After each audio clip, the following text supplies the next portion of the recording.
Hello friends, आज हम देखेंगे एससीईआरटी यानी बिहार बोर्ड की ज्योग्राफी की किताब है। लेसन 1 है हमारा सौरमंडल।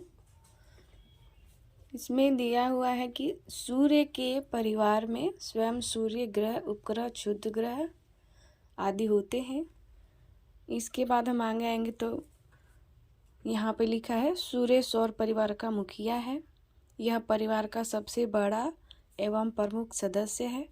सौर परिवार के सभी सदस्य प्राय इसके प्रकाश से ही प्रकाशित होते हैं। दूरबीन से देखने पर सूर्य की सतह से उठती हुई आग की लपटें दिखाई दे, इसे सौर प्रज्वाल कहते हैं। हमारी पृथ्वी से सूर्य कई गुना बड़ा है। अगर हम सूर्य को क्रिकेट की गेंद माने तो पृथ्वी राई के दाने के बराबर होगी। इसके बाद जो अगला बिंदु है ग्रहों से परिचय, इसके बारे में जो दिया गया है कि जो ग्रह होते हैं इनमें स्वयं प्रकाश नहीं होता, ये सूर्य के प्रकाश से प्रकाशित होते हैं। सभी ग्रहों के आगे नाम दिए गए हैं: बुध, शुक्र, पृथ्वी, मंगल, बृहस्पति, शनि, अरुण, वरुण। इसमें जो बुध, शुक्र, पृथ्वी, मंगल ये जो 4 ग्रह हैं आंतरिक ग्रह कहलाते हैं, और बृहस्पति, शनि, अरुण, वरुण ये बाह्य ग्रह कहलाते हैं। आगे इसमें दिया है सूर्य के सबसे निकट बुध ग्रह है, इसीलिए उसमें अधिक चमक है। आगे दिया है कि यह मंगल ग्रह है। लाल रंग होने के कारण इसे लाल ग्रह भी कहते हैं। मंगल ग्रह को लाल ग्रह भी कहते हैं क्योंकि इसका रंग लाल है। यह है हमारे सौरमंडल का चित्र। आगे हम देखते हैं कि सभी ग्रह सूर्य का चक्कर लगाते हैं। शनि के चारों ओर छल्ले हैं और यह एकमात्र ग्रह है जिसके चारों ओर छल्ले हैं।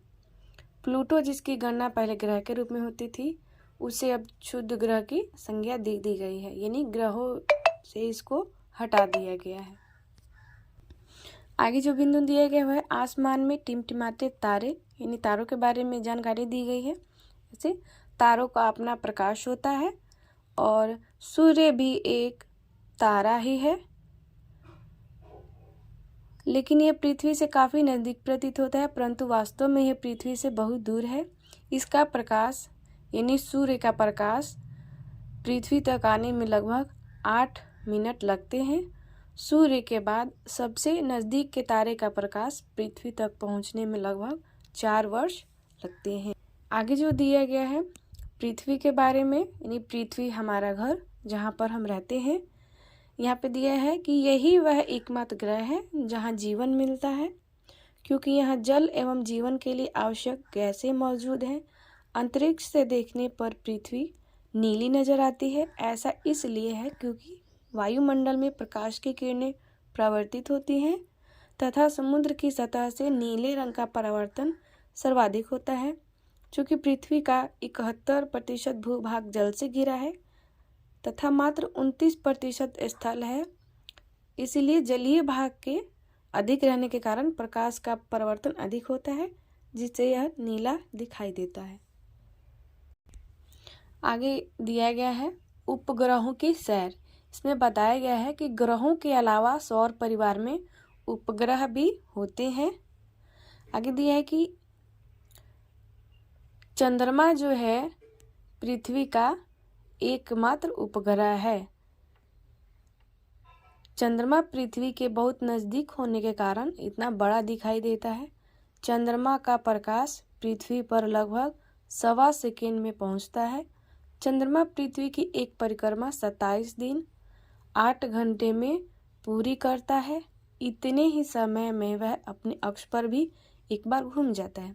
कहने का मतलब चंद्रमा पृथ्वी के चारों ओर चक्कर 27 दिन 8 घंटे में पूरी करता है और 27 दिन 8 घंटे में वह अपने अक्ष पर भी एक बार घूम लेता है।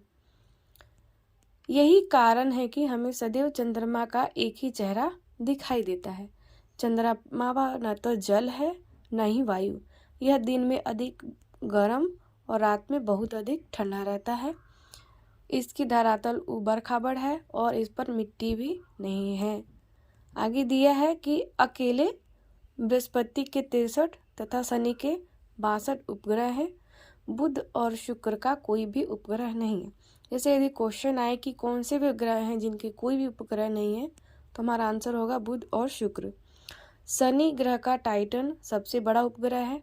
उपग्रहों का भी अपना प्रकाश नहीं होता, ये भी सूर्य के प्रकाश से चमकते हैं। यानी ग्रह और उपग्रह इनका अपना कोई प्रकाश नहीं होता, ये सूर्य के प्रकाश से ही प्रकाशित होते हैं। आगे हम अगले पेज पर देखेंगे कि सौर परिवार में तारों, ग्रहों, उपग्रहों के अतिरिक्त बहुत सारे छोटे छोटे पिंड भी सूर्य का चक्कर लगाते हैं। इन्हें क्षुद्र ग्रह कहा जाता है। ये मंगल एवं बृहस्पति की कक्षाओं के बीच होते हैं। खगोलविदों का मानना है कि ये ग्रह के ही टूटे हुए भाग हैं। सबसे बड़ा क्षुद्र ग्रह सीरस है। आगे चार्ट दिया है कि ग्रहों की परिक्रमा अवधि, उपग्रहों की संख्या का विवरण दिया गया है। ये हमारे बिहार बोर्ड यानी SCERT का डाटा है। NCERT में थोड़ा सा इसे अलग डाटा दिया है।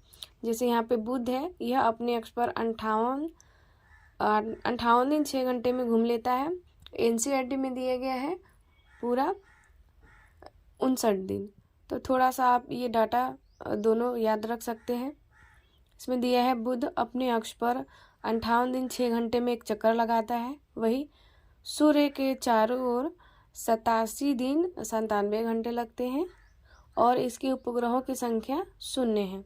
इस तरह से हम ये देख लेंगे। आगे देखिए, हम उपग्रहों की संख्या देख लेते हैं। बुध और शुक्र का कोई भी उपग्रह नहीं है। पृथ्वी का एक उपग्रह है चंद्रमा। मंगल के 2 उपग्रह हैं। बृहस्पति के 63 उपग्रह हैं। शनि के 62, यूरेनस के 27 और नेपच्यून यानी वरुण के 13 उपग्रह हैं।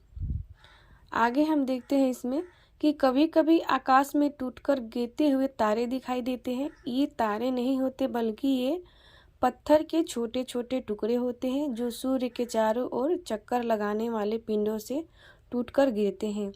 इन्हें उल्का पिंड कहा जाता है। टूटकर गिरने की प्रक्रिया में वायु के साथ घर्षण के कारण ये गर्म होकर जल जाते हैं, जिससे प्रकाश उत्पन्न होता है। कई बार उल्का पूरी तरह जले बिना पृथ्वी पर गिर जाते हैं, जिससे धरातल पर गड्ढे बन जाते हैं। आगे हमारा दिया गया है आकाशगंगा तारों की नदी में दिया गया कि असंख्य तारों की फैली चौड़ी सफेद चमकदार पट्टी होती है। आकाश में प्रकाश की एक बहती नदी की तरह की गई है। इसे ही आकाशगंगा कहते हैं। दूसरा पॉइंट है इसमें कि सप्तऋषि तारों का समूह, यानी आगे हम सप्तऋषि के बारे में जानेंगे। 7 तारों के समूह को सप्तऋषि कहते हैं और भारतीय विद्वानों ने इसका नामकरण ऋषियों के नाम पर किया है। इसमें है ऋतु, पुलह, पुलस्त्य, अत्रि, वशिष्ठ, अंगिरा एवं मरीचि। यूनानी ग्रंथों में इसे alpha, beta, gamma, delta, epsilon, एटा एवं जेटा कहा जाता है। ऋतु एवं पुलह को मिलाने वाली रेखा उत्तर दिशा का सूचक है। आगे हमारा दिया गया है ध्रुव तारे के बारे में।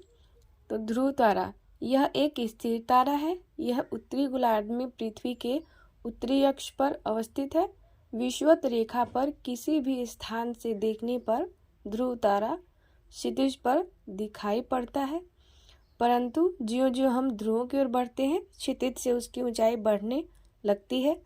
क्षितिज से ध्रुव तारे की ऊंचाई जितनी डिग्री होगी, उस स्थान का अक्षांश भी उतना ही डिग्री होगा।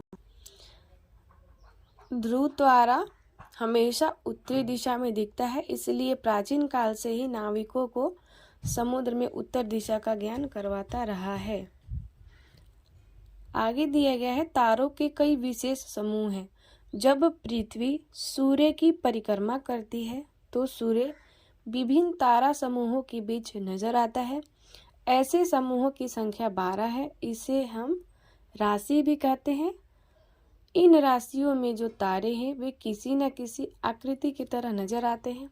उन्हीं आकृतियों के नाम पर इन राशियों के नाम दिए गए हैं। ये नाम है मेष, वृष, मिथुन, कर्क, सिंह, कन्या, तुला, वृश्चिक, धनु, मकर, कुंभ एवं मीन। आगे दिए गए पृथ्वी के चारों ओर विभिन्न तारों का समुदाय है जिनकी संख्या 27 है। चांद को पृथ्वी की परिक्रमा करने के दौरान किसी न किसी इन तारों के समूहों के सामने से गुजरना पड़ता है। इन तारों के समूह को नक्षत्र कहते हैं। ये नक्षत्र इस प्रकार हैं। ये टोटल कितने हैं? ये टोटल 27 हैं। अब एक एक करके हम देखेंगे। अश्विनी, भरणी, कृत्तिका, रोहिणी, मृगशिरा, आर्द्रा, पुनर्वसु, पुष्य, अश्लेषा, मघा, पूर्वा फाल्गुनी, उत्तरा फाल्गुनी, हस्त यानी हम इसे अपने गांव देहात की भाषा में हथिया बोलते हैं, चित्रा, स्वाति, विशाखा, अनुराधा, ज्येष्ठ, मूल, पूर्वाषाढ़, उत्तराषाढ़, श्रवण, घनिष्ठा, शतभिषा, पूर्वा भाद्रपद, उत्तरा भाद्रपद एवं रेवती। पृथ्वी इनमें से प्रत्येक नक्षत्र को 14 दिनों में पार कर लेती है। इसलिए नक्षत्रों की अवधि 14 दिनों की होती है। ज्योतिष के विद्वान मानते हैं कि नक्षत्र और मौसम में गहरा संबंध है। एक नक्षत्र में मौसम की दशा देखकर दूसरे नक्षत्र में मौसम का पूर्वानुमान भारतीय ज्योतिष की परंपरा रही है। तो यहाँ पे हमारा जो पहला लेसन है सौर मंडल वो कंप्लीट हो गया है। वीडियो अच्छा लगे तो चैनल को सब्सक्राइब करें, शेयर करें, लाइक करें।